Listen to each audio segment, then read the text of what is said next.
हे राघव, आज मैं तुम्हें कथा सुनाते सुनाते स्वयं इतना लीन हो गया कि नित्य क्रियाओं की सुध ना रही। अचानक मेरी दृष्टि आकाश मंडल की ओर गई तो क्या देख रहा हूं कि भगवान भास्कर उद्याचल से अस्ताचल की ओर प्रवेश कर गए। संध्या का समय हो गया। मैंने स्वयं संध्या ना की और ना तुम्हें आदेश दिया। केवल आज कथाओं में इतना मग्न हो गया, इतना लीन हो गया कि संध्या की ओर ध्यान न गया। लेकिन हे राघव, अब संध्या का समय हो गया है। दोनों बंधु माता संध्या का अर्चन, वंदन, पूजन करो। हम भी इधर संध्या करते हैं। बिगते दिवस गुरु आयस पाए,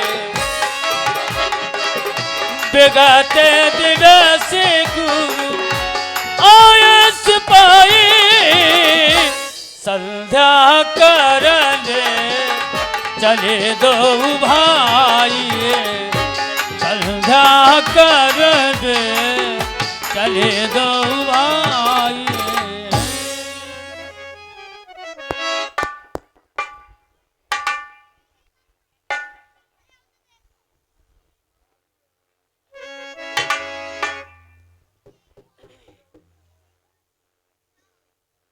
मेरे मन की विमल वाटिका में स्वच्छंदता से विचरण करने वाले बंधु लक्ष्मण, संतों के साथ बैठकर के भोजन का आनंद लिया गया।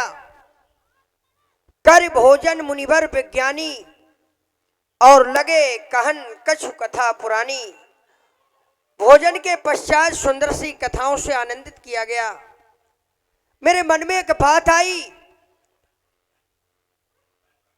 भोजन व्यक्ति जब एकांकी रूप से करता है अकेला,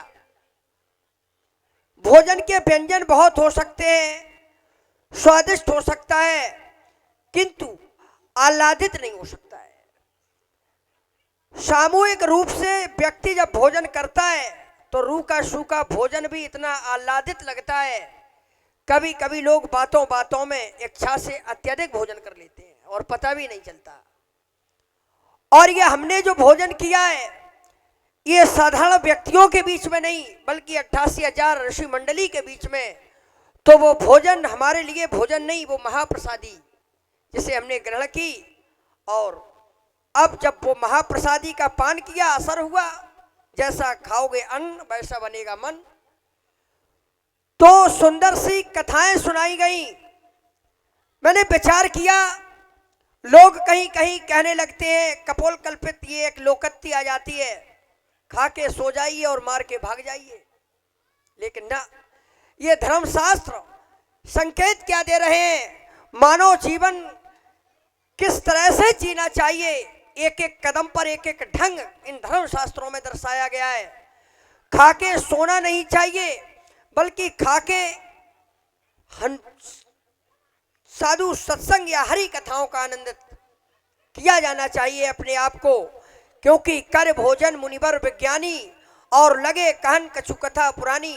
सुंदर सी कथाओं से आनंदित किया जा रहा है। आज हम समाज में देख रहे हैं, जहां देखो वहां विकृतियां फैली हैं, प्रवृत्तियां बदल गई हैं, धार्मिक कार्यों में रुचि नहीं रही लोगों की, और समाज सुधारने के लिए बड़ी बड़ी हस्तियां लगी हैं, बड़े बड़े संत महंत नेता अभिनेता दानी महादानी लगे हैं कि समाज सुधर जाए। लेकिन समाज सुधरने का नाम नहीं ले रहा है। मैंने एक दिन सोचा कि जब इतने बड़े बड़े लोग सोचते हैं समाज सुधारक लगे हुए हैं, लेकिन समाज सुधरने का नाम नहीं ले रहा है। विश्व तो क्या, नगर नहीं सुधर पा रहे हैं। कारण क्या, कमी कहाँ हो रही है? जब मैंने इस बात पर चिंतन किया तो कुछ ऐसा अनुभव किया कि समाज सुधर क्यों नहीं रहा है। सुधर इसलिए नहीं रहा है क्योंकि हर एक व्यक्ति अपने आप को समझदार मान रहा है और सामने वाले को समझाने का प्रयास कर रहा है।